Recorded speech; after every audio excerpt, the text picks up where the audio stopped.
আমাদের যে একটি ম্যাগাজিন দেওয়া হলো, দেখলাম সেখানে জনাল স্যার ভারপ্রাপ্ত প্রধান শিক্ষক। কিন্তু সত্যি বলতে কি, যখন এই স্কুল শুরু হয়েছে আমার জানা মতে আমি প্রথম দিন থেকেই ছিলাম, জনাল স্যারকে আমি প্রধান শিক্ষক হিসেবেই পেয়েছি। তারপরে পেয়েছি নরেন্দ্র কুমার চক্রবর্তীকে। জানি না কীভাবে কি হলো, লেখার মিস্টেক না যারা ডেলিভারি দিছে তাদের মিস্টেক, ইচ্ছাকৃত না অনিচ্ছাকৃত। যাক, এই এলাকা থেকেই আমাদের বিভিন্ন দেশের বিভিন্ন প্রান্তে বিভিন্ন জ্ঞানী গুণী ব্যক্তিরা বিভিন্ন অবদান রাখছেন।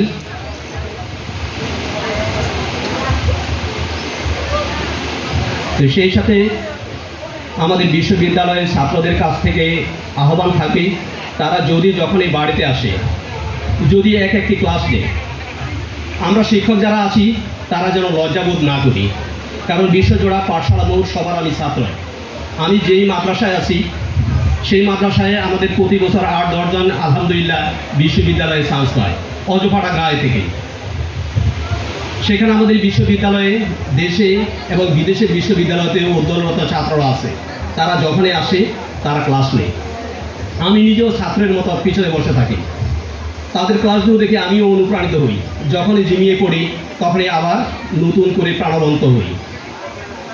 এজন্য আমাদের দরকার আমরা শিক্ষকগণ যেন লজ্জাবোধ না করি। ওদের কথাবার্তায় উজ্জীবিত হবে আমাদের তরুণ ছাত্ররা, ওরা স্বপ্ন দেখবে, ওদের সেই স্বপ্ন একদিন বাস্তবায়িত হবে, অনুপ্রাণিত হবে ওরা ওদের কথায়। তো সেই জন্য আমাদের শিক্ষকদের আন্তরিক হতে হবে, আমাদের লজ্জাবোধের কোনো কারণ নাই। প্রতি বছর বই পাল্টে, তাতে শিক্ষার্থীদের কোনো সমস্যা নেই, তারা নতুন শ্রেণীতে উঠে, তাদের জন্য সব কিছু নতুন নতুন।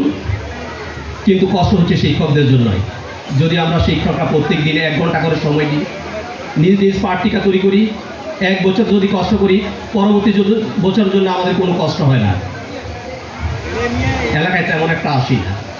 তারপরও মাঝে মাঝে যখন দোকানে চা খেতে বসি, তখন দেখি যে ওই আলোচনা সেই আলোচনা, 2-1টা কথা বেশি আসে, ওই স্যার এইভাবে পড়ান, ওই স্যার এইভাবে পড়ান। তখন কিন্তু কষ্ট লাগে, কারণ আমিও তো শিক্ষক জাতির মধ্যে। একজন শিক্ষকের সমালোচনা সত্যি আরেকজন শিক্ষকের কাছে কষ্ট লাগে, সেই সমালোচনা যেন না হয়। যদি আমরা আন্তরিকতার সহিত নিজেরা 2 ঘন্টা বা 1 ঘন্টাও পড়ালেখা করি, তাহলে আমাদের পাঠদান হবে সহজ, পাঠদান হবে প্রাণবন্ত, যাতে করে আমাদের শিক্ষার্থীরা উপকৃত হবে। যাক, বেশি কিছু না বলে আমি এখানে শেষ করছি। আসসালামু আলাইকুম ওয়া রাহমাতুল্লাহ। আয়োজনের জন্য আমরা সময় পেয়েছিলাম শুধুমাত্র 3 মাস। তার মধ্যে আমাদের ম্যাগাজিন তৈরির সিদ্ধান্ত নেওয়া হয় খুব